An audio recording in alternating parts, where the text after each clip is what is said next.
मित्रों, आज आपसे हम बात करने जा रहे हैं महाराज की इन 5 महत्वपूर्ण बातों के बारे में जो आजकल की भाग दौड़ भरी ज़िंदगी में बहुत ज़रूरी। आजकल हर कोई शांति, तरक्की और खुशहाली की तलाश में रहता है।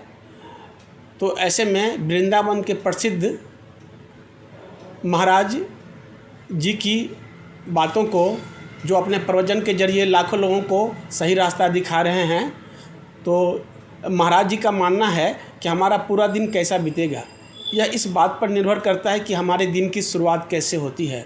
अगर हम अपनी सुबह को सुधार लें तो हमारा पूरा जीवन सकारात्मकता से भर सकता है।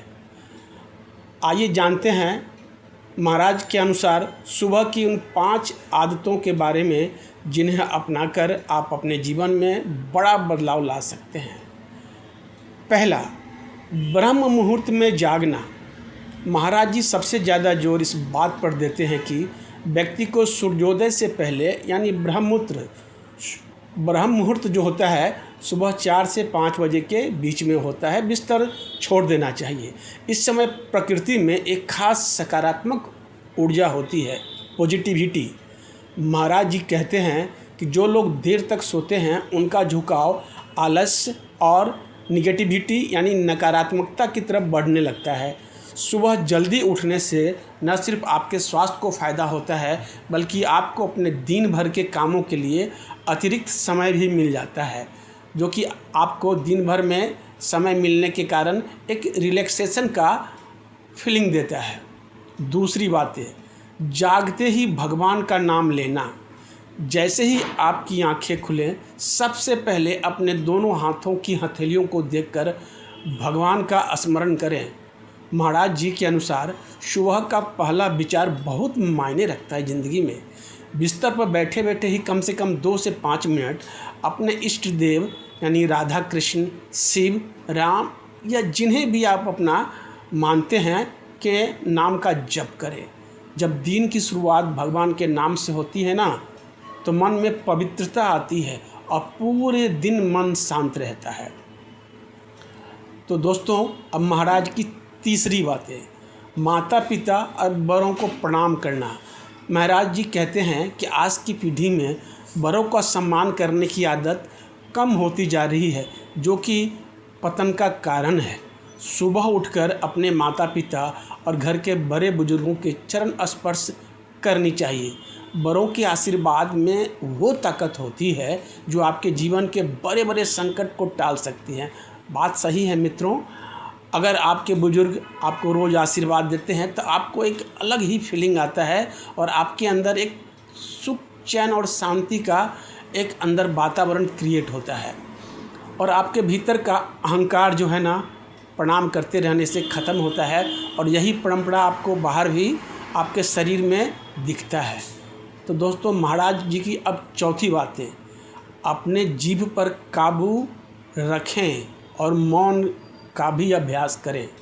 महाराज जी अक्सर समझाते हैं कि सुबह उठते ही किसी की बुराई, किसी की चुगली या फालतू की बातें नहीं करनी चाहिए। सुबह का कुछ समय मौन रखकर बिताना बहुत फ़ायदेमंद होता है। इसके साथ ही जागते ही आप मोबाइल स्क्रॉल करने लगते हो, इन आदतों से आप बचो। सुबह सुबह सोशल मीडिया की नकारात्मक खबरें, रील देखने से मानसिक अशांति ही बढ़ती है। इसकी जगह शांत मन से अपने पूरे आगे की दिन की कार्य योजना बनाएं। और महाराज जी की अंतिम 5वें बातें और जो महत्वपूर्ण है, सत्संग सुनना, या अगर सत्संग सुनने का समय ना मिले तो अच्छी किताबें शांत माहौल में बैठकर पढ़ें। सुबह के समय हमारा दिमाग एक खाली स्लेट की तरह होता है। स्लेट दोस्तों, वो जो बचपन में हम आप लिखते थे, इस समय आप जो भी इसमें डालेंगे उसका असर गहरे तक होगा। इसलिए महाराज जी सलाह देते हैं कि सुबह थोड़ा समय निकालकर कोई धार्मिक ग्रंथ, अच्छी प्रेरणादायक किताबें पढ़ें या किसी संत के सत्संग के विचार को आप सुनें। इससे बुद्धि शुद्ध होती है, पवित्रता बढ़ती है और सही गलत का फैसला लेने की क्षमता लगातार बढ़ती है। तो दोस्तों, ये था महाराज जी की 5 बातें। महाराज जी कहते हैं कि आजकल के युवा पीढ़ी, जो कि हमारे देश का एक रीढ़ है, उनका दिमाग देश को बनाता है और देश बनेगा तभी देश का विकास भी होगा। तो आज की युवा पीढ़ी के लिए सत्संग सुनना और ये 5 आदतें को अपने जीवन में ढालना बहुत ही आवश्यक है।